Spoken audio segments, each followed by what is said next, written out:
Hey Sysy Squad, it's your girl Sysy and you're welcome to my channel. As always, if it's your first time, do want to subscribe, and if not, I'm glad you're back, guys. In today's vlog, In today's vlog, we're going to be visiting an African shop, an African market where most of we blacks turn to get our local products from. Yeah, it's really not easy to get African foods here in Europe, and they are quite expensive. Trust me, because of the import and all that. Also, we're going to be talking to the owner or whoever is in charge of the shop, find out how they get their goods into the country, and whether or not Corona has affected business in general. So without further ado, let's get into the video.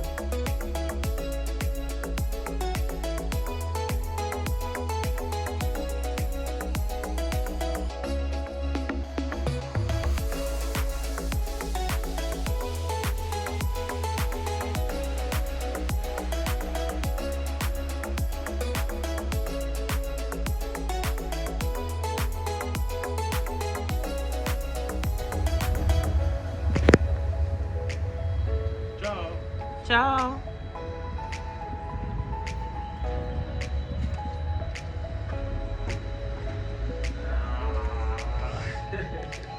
Hello.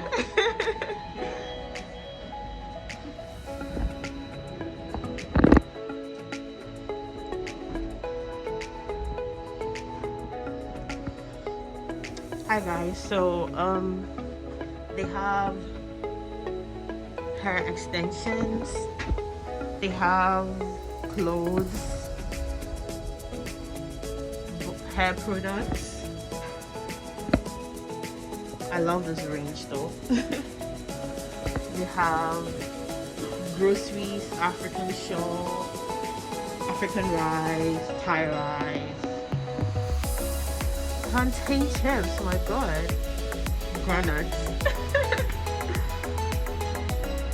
From noodles, bissap, yum.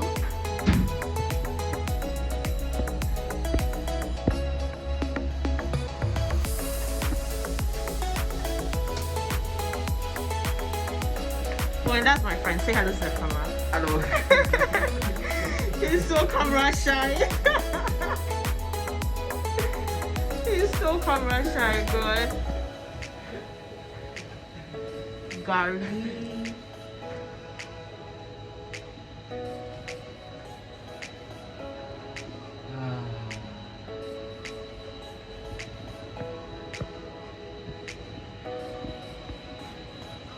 frozen foods,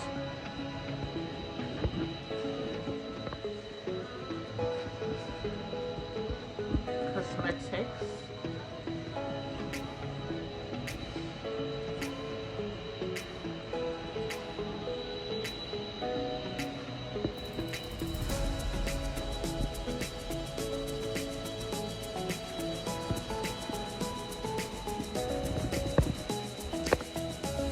palm oil,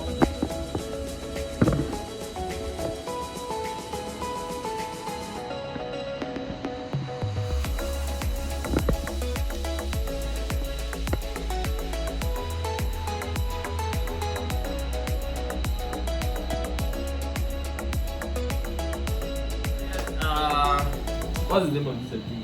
So what's the name of your shop? Inside Africa, Courier, and I'm Tumi Rodrigue. Your name again? Tumi Rodrigue. Tumi Rodrigue. Yes. Okay. And I'm the store manager here. Store manager. So you're not the store owner. No, I'm the store manager. Oh, so who's the owner? Yeah, I want to know who the owner is. So who's the owner of the shop? It's a family business. Oh, nice. Can I be a part of your family? The application processes. It's a tedious application process, but if you're willing to go through, you're welcome. Okay. I'll think about it. I'll consider it. Okay. Anyway, so how are things here? Like, where are you from? What country? Cameroon, I'm Cameroonian. Cameroonian. Born and bred Cameroon. I hope your Cameroonian friends and fans watch this video though. I hope they do. I hope they do. And tell them to subscribe to my channel. Yeah, business is slow down, so I need them to watch and come. That is everything. But are there lots of Cameroonians here in Courier? There's a significant number of them. You know, you're the only Cameroonian you're the only person I actually know, so I don't know a lot of people here in town, so There's a significant amount of Cameroonian, mostly Francophones though, from the Francophone side. There's a good amount of them. Cameroonians, Nigerians. Yeah, I think there are more of Nigerians here in this part of Germany, like here in Courier. Yeah. I think there are more of Nigerians. Like in Hamburg, there are more Ghanaians in Hamburg than Nigerians in any other parts. But here, I think there are more. Okay, I don't know. Maybe I think in Courier, based on like the customers I have and what I know, they are actually, you can definitely say they are more Cameroonians. Really? Than Nigerians. Then I have to start making more friends because you have. And you also have a lot of Gambians. They're actually even much more than Cameroonians. I think I made a Gambian friend not long ago. Gambians, Senegalese, those group of people. Like you have a lot of them. So do they come here? Do they come to buy stuff from here? Like what group of people visits your shop more often? Okay, generally from the business name itself inside Africa, we try as much. Our aim is to cover Africa. In general. Yeah, so if no matter which part of Africa you are, or even if you're not African, whatever you want to find from which area of Africa, so we try to make it available. So we have customers from West Africa, East Africa, South Africa, from the north. So then if that's the case, how do you get your groceries? How do you get your goods? Because do you take probably some from Africa, some from Cameroon, some from Nigeria? Like, do you have people bringing stuff that way, or you just have a particular place where you get your goods? The supply generally is a complex supply chain because it's an international supply chain. Okay, so it's a company that is in charge. You have companies. It depends depending on which category of product we are talking about. Because we have food, we have cosmetics, we have hair, we have attires like the affitures and things like that. So depending on which areas, which category we have. For instance, like the spices, the spices we get them directly. We have direct suppliers who we deal with directly in Cameroon and in different. Yeah. So you don't have a specific company where you go and pick the things and come and sell, like they're from different. No, we have companies that supply different things, assortment of different things. So for most of this, the groundnut paste and even the frozen foodstuffs, we have companies that they do specifically that they import them on large scale from Africa, and then they distribute to businesses. They sell on wholesale, so they sell just to businesses and they supply the businesses. So that's basically how most of it works. For the cosmetics, same. So we have like a large number of suppliers, different suppliers. Some supplying similar products but different brands. Okay. And some they supply like they have the same things, different prices. So we always have to outsource as much as possible. So, from your point of view, do you think Africans here in Europe like buy more of African foods, or do they like purchase more of the continental foods? From your point of view, because you're here, so you sell, so you'll be able to tell whether or not they buy more of African foods compared to. In a general perspective, I would say generally Africans do generally buy more of European food. Really? First we have to consider accessibility. Most of the times, it's cheaper. Africans are very much price sensitive. That's the first. It's a reality about them. Yeah, that's true. And generally, African food as compared to European food in Europe, African food is more expensive. So generally, they have to cut down costs. They have to cut down costs and all of those things. So they do on a regular basis. Well, I have customers too, African customers who eat strictly most, like families. Those are the customers, those who live with families. They eat a lot of African food. Because I eat a lot of African food. Yeah. Like, But I hardly eat out, except probably in a hurry doing something. I don't really have time to cook. Then maybe I'll just buy something or put something. But aside that, I'm always cooking.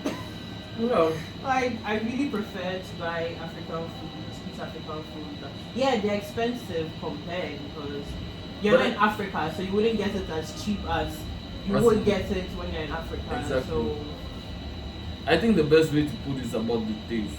More Africans here, they generally eat the African taste.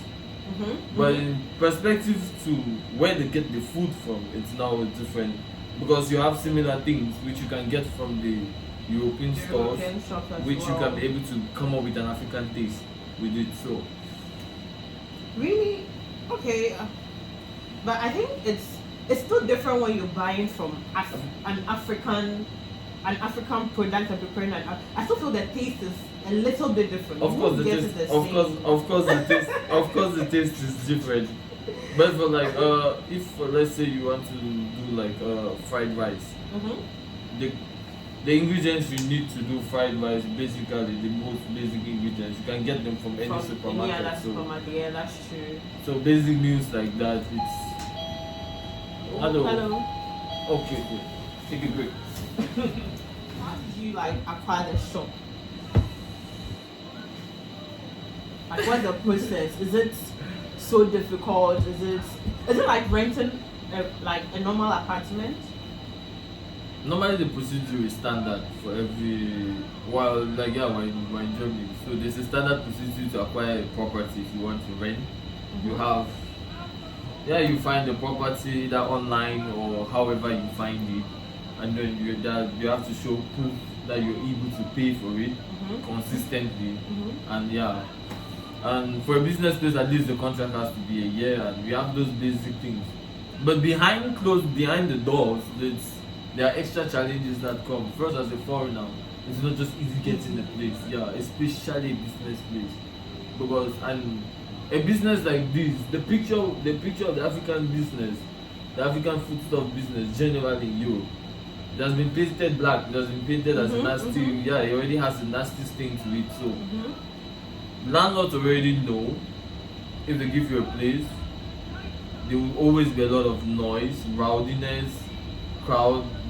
It's always very disorganized, dirty, and all of those things. And Germans hate that a lot. Germans dislike that a lot. I believe even we the Africans, we don't like it. Yeah, we would be happy if someone comes for something of us and doesn't take good care of it. But those who have engaged in the business over the years, they already started it in that kind of a manner.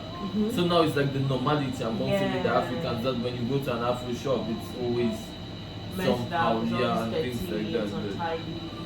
But we're trying to change that. That's one of the key principles behind our business model, is trying to like have a much more structured, much advanced way.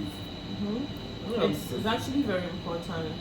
But when it comes to getting places, like generally you have that because of the things I just mentioned.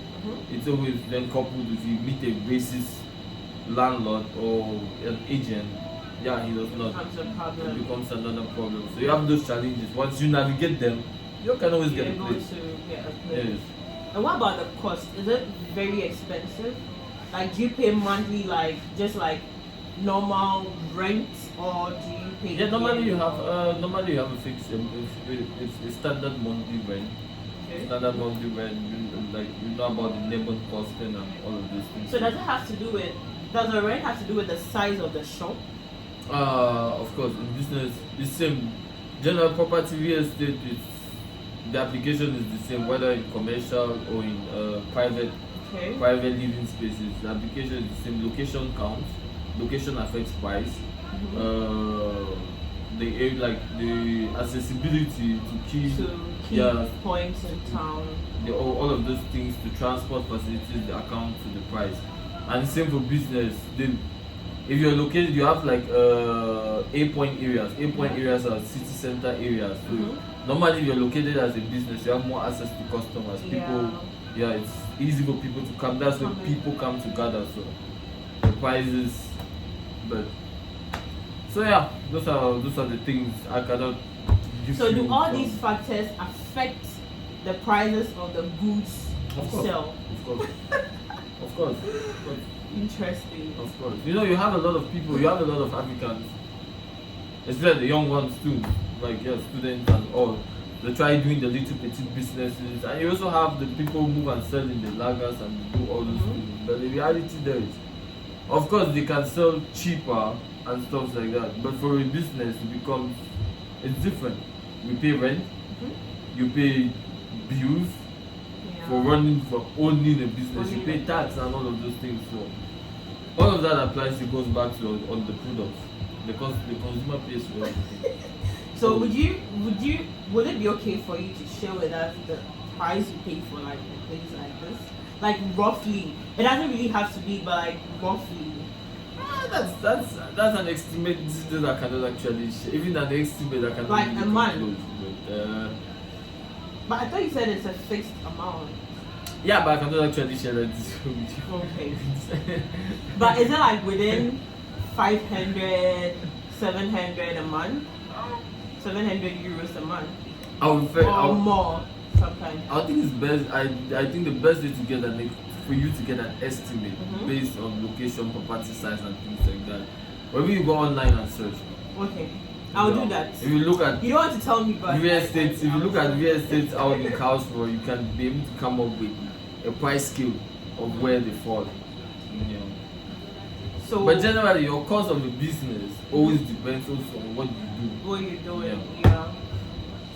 So from before COVID and now, like, has there been any pros and cons? Like, how has COVID affected business generally? Do you really think it's possible that COVID will affect people's intake of food?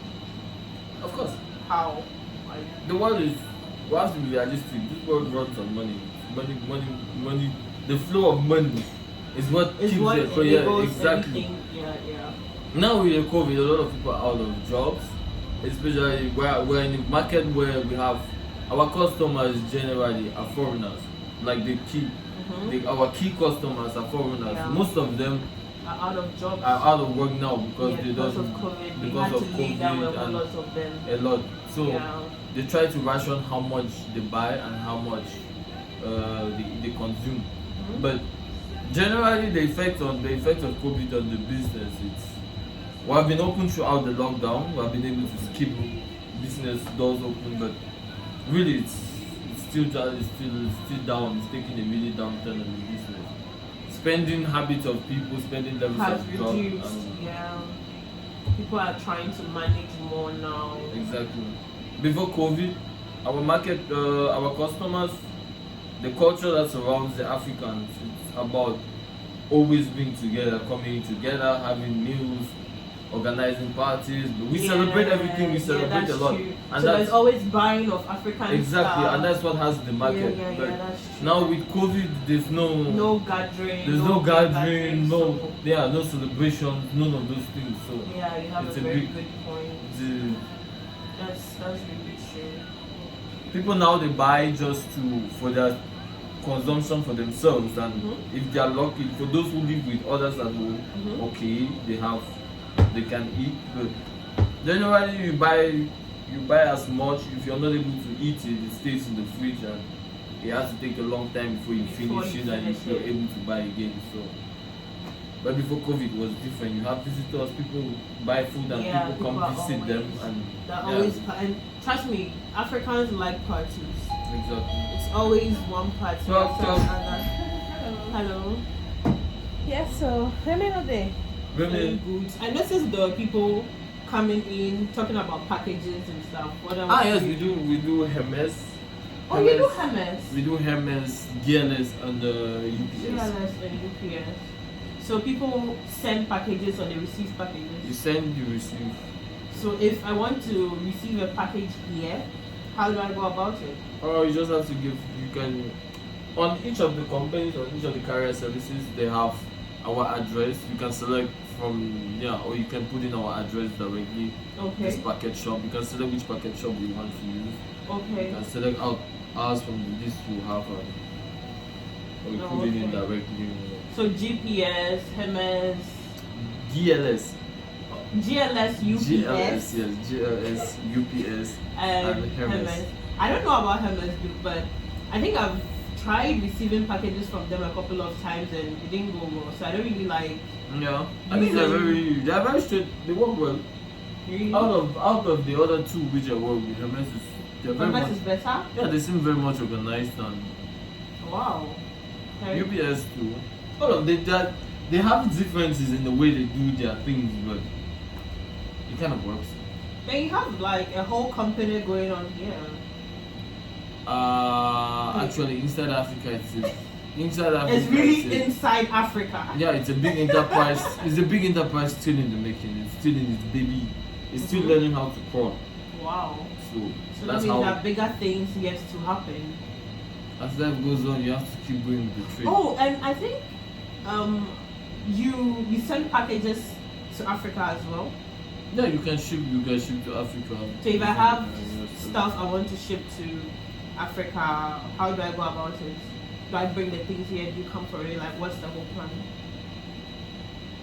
When you talk about shipping to Africa, there are two kinds of shipping to Africa. They shipping to Africa using DHL and the big courier services, as we know, and they shipping to Africa like you see there, which is more of private kind of individuals who load containers and things like that to Africa. So.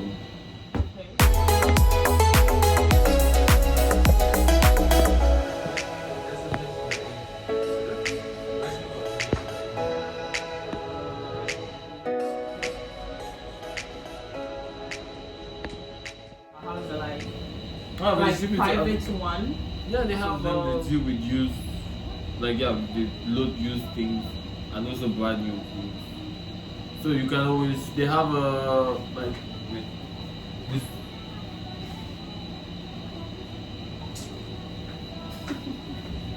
But generally, yeah, you have people who ship to Nigeria, they ship to Cameroon, Ghana as well. They ship to Ghana as well? Yeah, I think one of them does this. Another one. Oh really? That would be nice. And Sierra Leone. Well, you can let me know if you have someone who ships to Africa, to Ghana. I'd love to. I'll find out. Yeah. I'll know one of them. So do they make it? Because I know in Hamburg, if you want to send goods, they have like boxes. They have a smaller box and then they have a bigger box, and then each box has its price. Not the same here. Yeah. Here they have. Yeah, it's kind of similar. They have boxes. You get the carton, you feed in your stuffs, and then they have prices depending on certain items. If you're shipping a car, if you're shipping a fridge, if you're shipping certain electronics, couches, chairs, things like that. But mostly, like, it's just a direct. They don't have like this price clear out printed price. It's like the big carrier service. It's more on how you negotiate with the person. The transporter.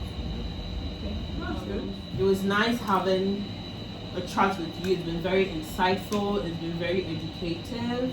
As I said, it's nice to see Africans making it in other countries because it's not easy. It's always very stressful.